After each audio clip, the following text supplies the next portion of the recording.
It's June 1st, and that means time to update the Rookie of the Year race because we have new favorites in both the National and American League. Let's talk about it. You are Locked On MLB Prospects, part of the Locked On Podcast Network, your team every day.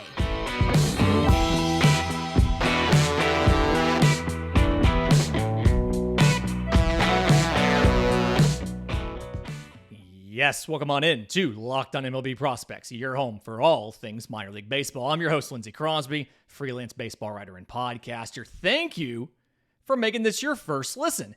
Every single day, we're proudly part of the Locked On Podcast Network, where it's your team every day. And today's episode is made possible by our friends at Game Time.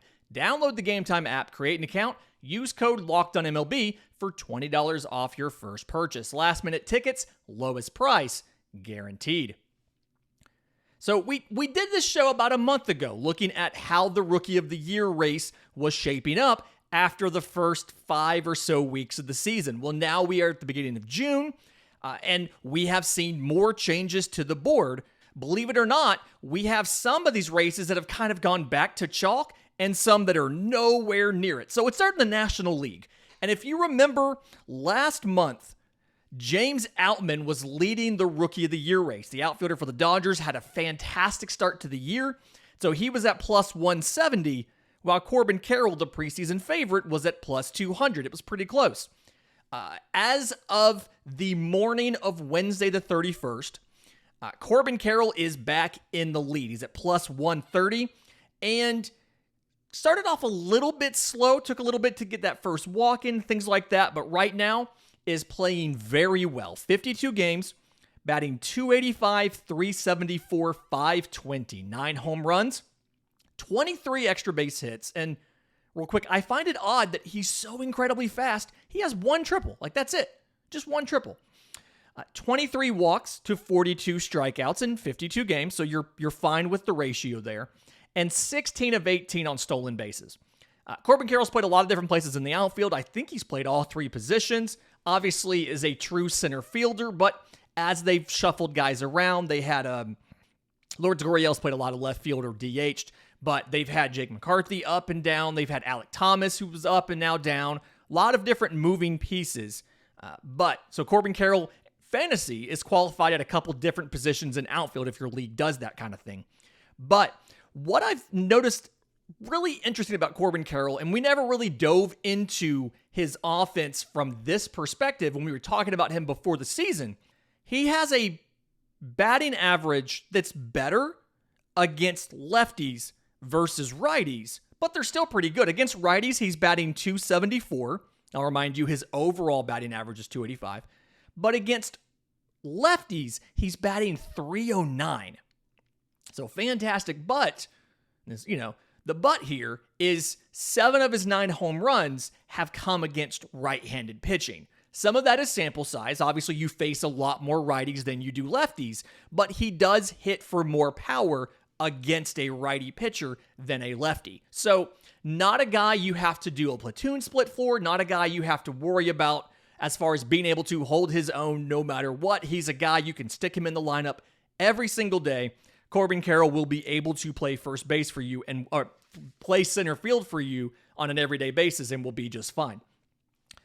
At plus 650, so now in second place in the race, is outfielder James Outman of the Los Angeles Dodgers. 55 games, and the overall slash line looks a little bit worse, and we'll get to why in a second. But 234, 323, 469, 9 home runs, 20 extra base hits, 19 walks to 70 strikeouts in 55 games for James Outman, and 6 of 7 on stolen bases. The issue here, there's 2 things. One, his May was dreadful. Was batting like 167 for the month of May, obviously excluding whatever he does on the night of Wednesday, May 31st. Guys have slumps. It happens.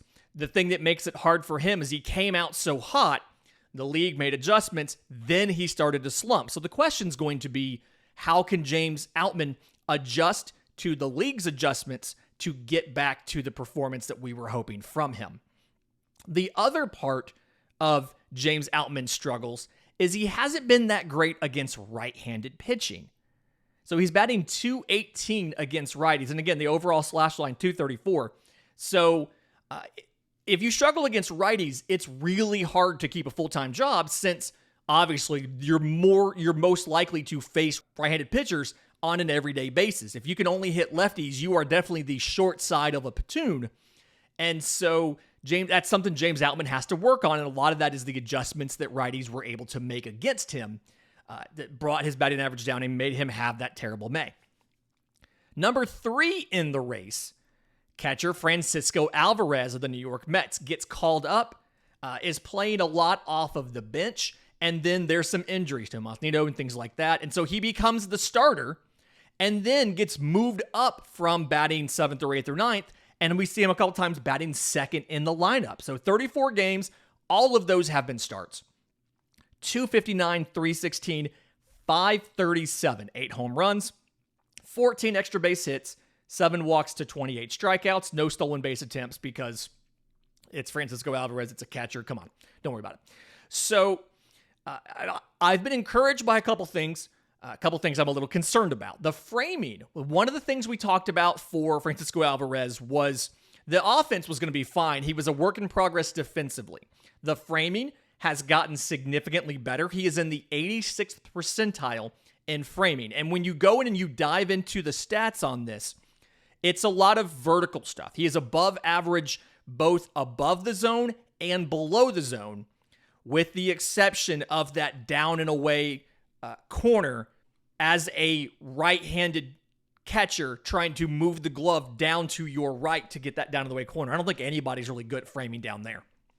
But he's not as good laterally. So if you're a vertical working guy, a guy like a Kodai Senga, spoiler alert for just a few minutes, this is the kind of framer you want because he's good at stealing the high and low pitch for strikes.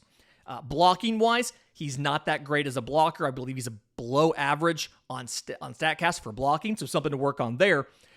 And then against lefties, he's not doing too well. 161, 212, 258 is the slash line against lefties.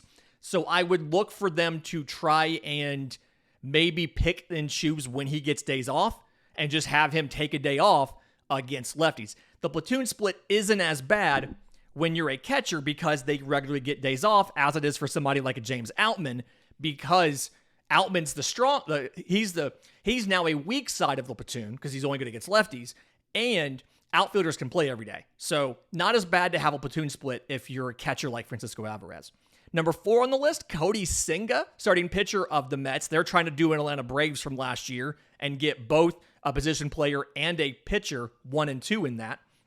In his 10 games, 5-3, 3.44 ERA in 55 innings pitched, 70 strikeouts, 11.5 per 9, 231 walks, 5.1 per 9, 6 home runs allowed. Started off hot, struggled a little bit, has debuted a new slider. He's phased out the sweeper for more of a gyro slider. It's not as good on Stuff Plus, but there has to be a reason that either him or the Mets wanted him to stop throwing the sweeper, and I'm very curious to see if we can get anything from the team or from him on the record about why that was. Really intrigued to see that.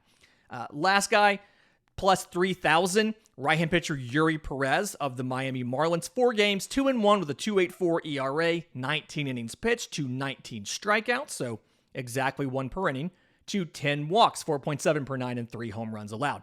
We love our tall king, Esteury Ruiz. We have entire shows on him. You can go back and find those. The Everydayers know all about Esteury Ruiz and how much we love him. In just a minute, we're going to get to the American League, where we do have a new favorite for Rookie of the Year, as well as an interesting observation about all of these pitchers in the back part of these odds.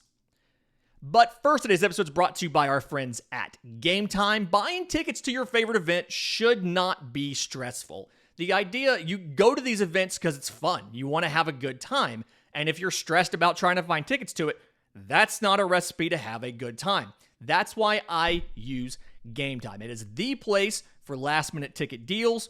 They have exclusive flash deals on, yes, sports, football, basketball, baseball, but concerts, theater shows, comedy shows, things like that. The Game Time guarantee means you always get the best price. If you find tickets in the same section and row for less, they'll credit you 110% of the difference. And when you buy the ticket, you see an image of your seat before you buy, so you know what you're in for, no obstructed seats. The tickets come straight to your phone on just 2 taps, and you're set. So, snag the tickets without the stress with Game Time. Download the Game Time app, create an account, use code LOCKEDONMLB for $20 off your purchase. Again, create an account, redeem code LOCKEDONMLB for $20 off. Download the Game Time app today. Last minute tickets, lowest price, guaranteed. Okay, so looking at the American League Rookie of the Year odds, and your favorite in the American League, outfielder Matasaka Yoshida of the Boston Red Sox, plus 170. Struggled a little bit on the transition to pro ball, or to MLB, but quickly picked it up, figured it out, and kind of made us all look dumb for saying he had 4 below average tools. 46 games, he's batting .313, .389, .486, 6 home runs, 18 extra base hits, 20 walks to 21 strikeouts in 46 games, so very difficult out is Matasaka Yoshida. 3 for 3 on stolen bases. The one thing that I did notice about this I found interesting, and I wonder if voters are going to hold this against him or not. I'm guessing not. But so far, he's played 28 games in left field and only 18 games at DH. So would a guy that had 40% of his starts be at DH, would he still win Rookie of the Year when he doesn't have overwhelmingly ridiculous power numbers? Slugging of .486 and again 6 home runs through 46 games. So it's just a consistently good player who can consistently put the ball into play. So he's going to rack up RBIs. He's going to give you an opportunity to rack up runs, things like that, but he's not going to contribute that much defensively. He's not going to add a ton of value with the glove. So kind of curious to see how that approaches. If you had a Rookie of the Year vote, would you vote differently knowing the guy was a halftime DH versus a full-time position player? Drop it in the comments, tweet at us, let us know how you feel about that. I'm just kind of curious here. Number 2 on the list, right-hand pitcher Hunter Brown of the Houston Astros, plus 500. 10 games, 5-1 record, 3.12 ERA in 57 2/3 innings. 66 strikeouts, so 10.3 per 9, to 18 walks, 2.8 per 9, 4 home runs allowed. I've got an observation about him. There's a couple other pitchers I want to mention, so let me get these 2 guys out of the way, and we're going to put a bow into the pitcher conversation here. So, plus 950, third baseman Josh Jung of the Texas Rangers. I feel like the defense has improved a little bit. I owe him a little bit of that. I dinged him last year for his defense, but 51 games at third base for the Texas Rangers, 291, 338, 527, 12 home runs, 33 extra base hits, 14 walks to 63 strikeouts, 1 for 3 on stolen bases. The strikeouts are there, but the power production is there. And if you were to think about, okay, yeah, he might strike out 180 times in a season, but he would give you 36 to 40 home runs, most people would be okay with that. And that's kind of where Josh Jung is. The defense is, like I said, I'd give him a little more credit than I gave him last year. I'd say he's close to average defensively at the hot corner. Is that enough for Rookie of the Year? I don't know, but either way, Josh Jung has done well, plus 950, third best odds on FanDuel for Rookie of the Year. Number 4, Esteury Ruiz of the Oakland A's, plus 1,200 is the odds. In 56 games, 274, 340, 356, 1 home run, 15 extra base hits, 10 walks to 44 strikeouts, and 27 of 31 on stolen bases. He leads all of MLB in stolen bases. Defensively, Esteury Ruiz has graded out below average in center field. That is also a hard center field. It's a very big field, lots of ground to cover, but still, it feels like it's going to be hard for a guy who can't even get a 360 slug to win Rookie of the Year when he's not providing value defensively. In essence, he is a batting average and stolen base guy, and that's what he is. So, fantasy baseball, there's 2 categories he can help you, unless you're an on-base league, but feels like it's not necessarily Rookie of the Year material. And then there's 3 pitchers, and I want to find a common thread in all of these guys. So, Bryce Miller of the Seattle Mariners, plus 1,400. Tanner Bibby of the Cleveland Guardians, plus 1,800. Taj Bradley of the Tampa Bay Rays, plus 2,000. Stats on all these guys, they've all pitched 6 games. So Bryce Miller is 3-2 with an ERA of 3 in his 36 innings, 31 strikeouts, 7.8 per 9, to 3 walks, which is 0.8 per 9, and 2 home runs allowed. We know the story behind Bryce Miller. Fantastic fastball, does a good job of working in the secondaries, right? Tanner Bibby, the Cleveland Guardians, 6 games, 1-1 with a 2.88 ERA, and 34 1/3 innings with 34 strikeouts, 8.9 per 9, to 9 walks, 2.4 per 9, 2 home runs allowed. ERA is a little bit lower, strikeouts are a little better, walks are a little higher. But Tanner Bibby, plus 1,800, another guy that has a good fastball, does a good job of mixing in some secondaries. Taj Bradley, the Tampa Bay Rays, plus 2,000. 6 games, 3-2 with a 3.60 ERA in 30 innings pitched, 42 strikeouts, 12.6 per 9, to 5 walks, 1.5 per 9, 4 home runs allowed. The observation here, and this we talked a lot this year about pitchers who have debuted and the guys who struggled, like Brandon Pfaadt, and the guys who didn't, like Bobby Miller, like Mason Miller, all the different Millers. The observation to me seems to be if you are a rookie pitcher who has a very good fastball, you are more likely to have immediate success at the major league level than a guy like a Brandon Pfaadt who doesn't have a fantastic fastball and has to rely on either a changeup heavy approach, I'm thinking about Gavin Stone of the Dodgers as well, or has to rely on your entire arsenal and sequencing to get guys out versus having a pitch that you can blow by a guy when you're in a jam. So maybe there should be a difference in how we develop and how we get these guys into the bigs if they don't have an overwhelming fastball, knowing that they have to get the experience of getting major league hitters out without being able to just reach back and blow a fastball by them. Anecdotally, Matthew Liberatore has been a lot more successful this year than he was last year, and he's added a couple miles an hour to the fastball. So I haven't dove into the numbers on this specifically. This is kind of, off the cuff on vibes. I really feel like how dominant the fastball is a big differentiator for a rookie pitcher. So that's a project. Make a note in that. We're going to put a pin in there. That's a note for a future show. We're going to go dive into that and figure out, is that true or not? In just a minute, surprisingly, there's some guys that are pretty high up on the odds for Rookie of the Year that haven't even debuted yet. And we'll get to them next, right here on Locked on MLB Prospects. Welcome back to the show. We are covering the American League and National League Rookie of the Year every day, or stay tuned tomorrow. We are sitting down with our friends from Locked On Nationals. We are talking about their outfield prospects. They have a ton of guys that they got in the Juan Soto deal, as well as what do they try to do with the number 2 overall pick. We go over their options there, who's up, who's down. It's going to be a fun show. Stay tuned for that.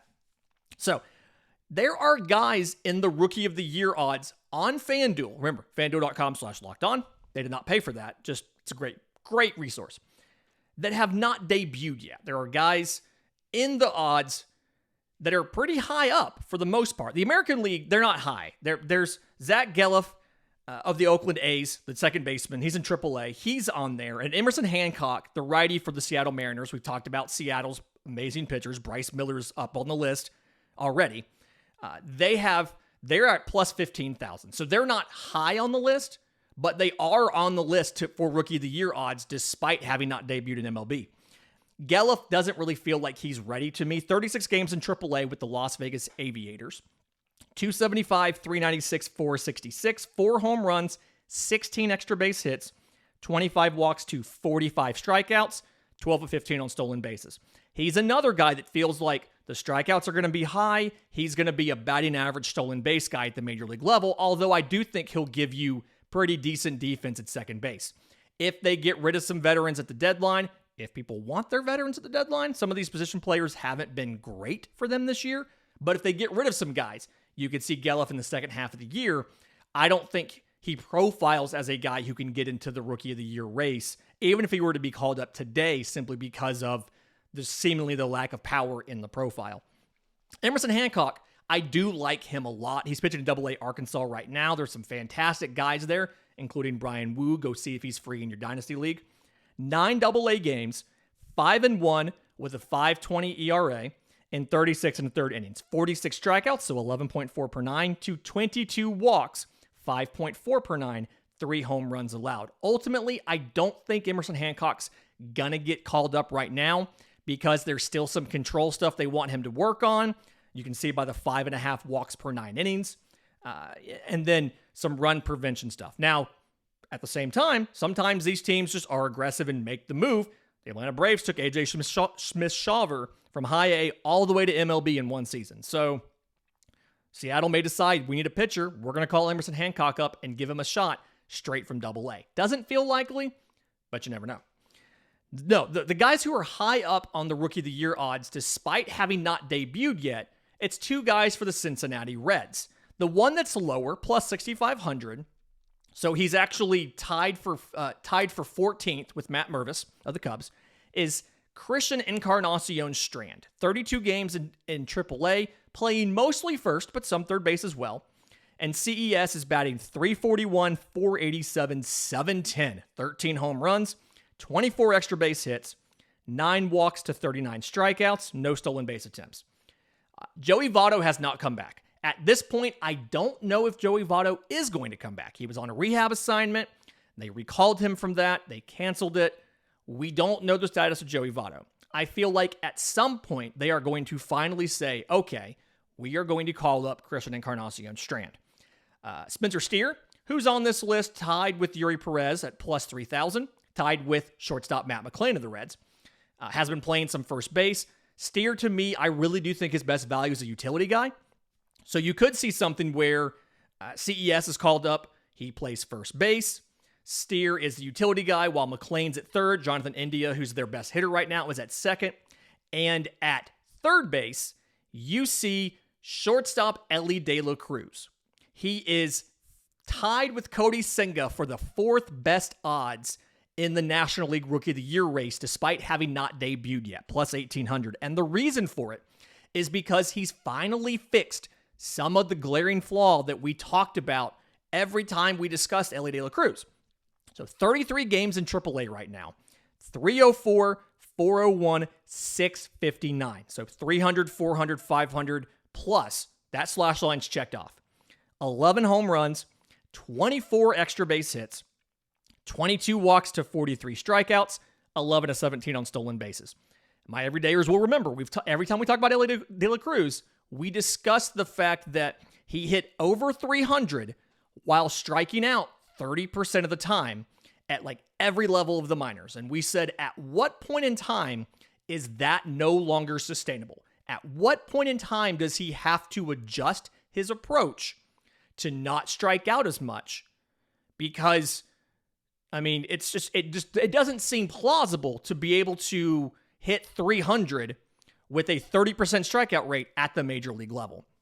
He started to make those changes in AAA. He's lowered the strikeout rate. I want to say the month of May, he lowered it to like 16%, and he raised the walk rate. I did see an interesting stat that he does better on the first 3 days of the series when it's automated balls and strikes versus days 4 through 6 when it's the ABS challenge system.